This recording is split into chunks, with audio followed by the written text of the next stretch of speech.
Hello friends, வீடியோக்கு போறதுக்கு முன்னாடி நீங்க இன்னும் தமிழ் டெக் அண்ட் மிஸ்ட்ரி சேனலை சப்ஸ்கிரைப் பண்ணல அப்படின்னா கீழ இருக்க ரெட் கலர் சப்ஸ்கிரைப் பட்டனை கிளிக் பண்ணி எங்க சேனலை சப்ஸ்கிரைப் பண்ணுங்க.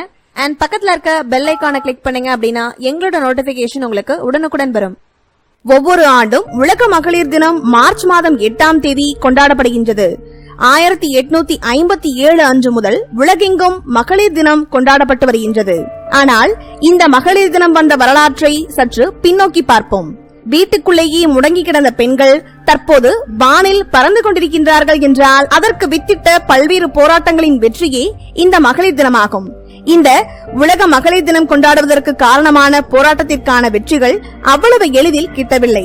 ஆணாதிக்க சமூகத்தில் இருந்து பெண்களுக்கான உரிமைகளை வென்றெடுத்த நாள்தான் இந்த மகளிர் தினம்.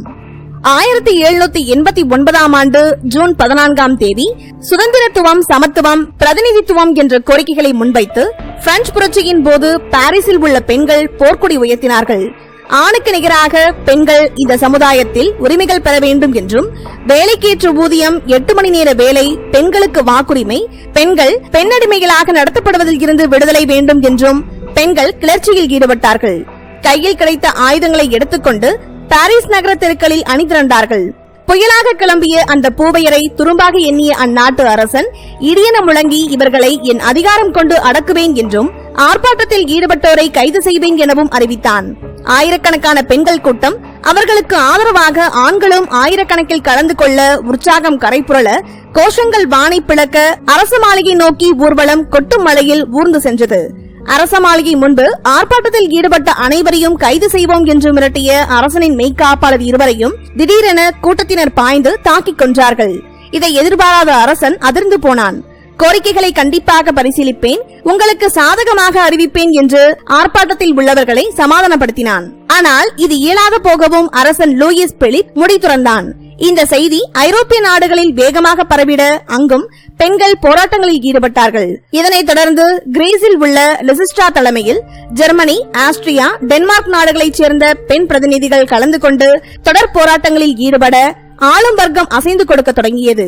இத்தாலியிலும் பெண்கள் இதுதான் சமயம் என்று தங்களது நீண்ட நாள் கோரிக்கையான வாக்குரிமையை கேட்டு ஆர்ப்பாட்டங்களில் இறங்கினார்கள். பிரான்சில் புரோசியனில் 2வது குடியரசை நிறுவிய லூயிஸ் பிளாங்க் பெண்களை அரசவை ஆலோசனை குழுக்களில் இடம்பெற செய்யவும், பெண்களுக்கு வாக்குரிமை அளிக்கவும் ஒப்புதல் தந்தான். அந்த நாள் 1848ஆம் ஆண்டு மார்ச் 8ஆம் நாளாகும். அந்த மார்ச் 8ஆம் நாள் தான் உலக மகளிர் தினமாக உலகெங்கும் அமைய ஒரு வித்தாக அமைந்தது. பிறகு அமெரிக்காவின் தொழிற்புரட்சி நகரமான நியூயார்க்கில் நெசவு தொழிலில் பெருமளவு பெண்கள் ஈடுபட்டிருந்தார்கள். இவர்கள் 16 மணி நேரம் வேலை செய்து மிக குறைவான ஊதியத்தை பெற்றார்கள். அந்த ஊதியத்தை பெறுவதற்கு கூட நிர்வாகத்தில் உள்ளவர்களின் உடற்பசிக்கு இணங்கினால்தான் கிடைக்கும் என்ற நிலை இருந்தது. 1857இல் நியூயார்க் நகரில் உழைக்கும் பெண்கள் கூடி குரல் எழுப்பினார்கள். தொடர்ந்து போராட்டங்கள், பெண்கள் அமைப்புகள் தோன்றின. 1908இல் வாக்குரிமை கேட்டு கொதித்திருந்தார்கள். பிறகு போராடினால்தான் உரிமைகள் கிடைக்கும் என்ற சிந்தனை உலகெங்கும் பரவியது. அதன் விளைவுதான் 1910இல் ஹேக்கனில் அனைத்துலக பெண்கள் நாள் மாநாடு கிளாரா ஜெட்கின் தலைமையில் கூடியது. அதன் தொடர்பாக சர்வதேச மகளிர் அமைப்பு தோற்றுவிக்கப்பட்டது. இந்த அமைப்பின் சார்பில் 1911ஆம் ஆண்டு மார்ச் 19ஆம் தேதி ஜெர்மனி, ஆஸ்திரியா, டென்மார்க் மற்றும் சில ஐரோப்பிய நாடுகளில் இருந்து வந்து கலந்து கொண்ட மகளிர் முதல் சர்வதேச மகளிர் தினத்தை கொண்டாடினார்கள். இந்த கூட்டத்தில் தான் அரசன் லூயிஸ் பிளாங்க் பெண்களுக்கு வாக்குரிமை அளிக்க ஒப்புதல் அளித்த நாளான மார்ச் 8ஆம் தேதியை நினைவு கூறும் வகையில் ஒவ்வொரு ஆண்டும் மார்ச் 8ஆம் நாளை சர்வதேச மகளிர் தினமாக கொண்டாட முடிவு செய்து தீர்மானம் நிறைவேற்றப்பட்டது. இதன் பிறகு 1911இல் அமெரிக்கா மற்றும் ஐரோப்பியாவில் தேசிய மகளிர் தினம் கொண்டாடப்பட்டது. 1917இல் ரஷ்யாவில் திட்டவட்டமாக அறிவிக்கப்பட்டது மகளிர் தினம். 1945இல் தனி பெண்களுக்கான உரிமை உலக பெண்களுக்கான உரிமையாக மாற்றப்பட்ட வருடமாக மாறியது. 1975ஆம் ஆண்டு சர்வதேச மகளிர் தினமாக அறிவிக்கப்பட்டது. பிறகு 2014ஆம் ஆண்டுக்கு பிறகுதான் 100க்கும் மேற்பட்ட நாடுகளில் தேசிய மகளிர் தினம் கொண்டாடப்பட்டு வருகிறது.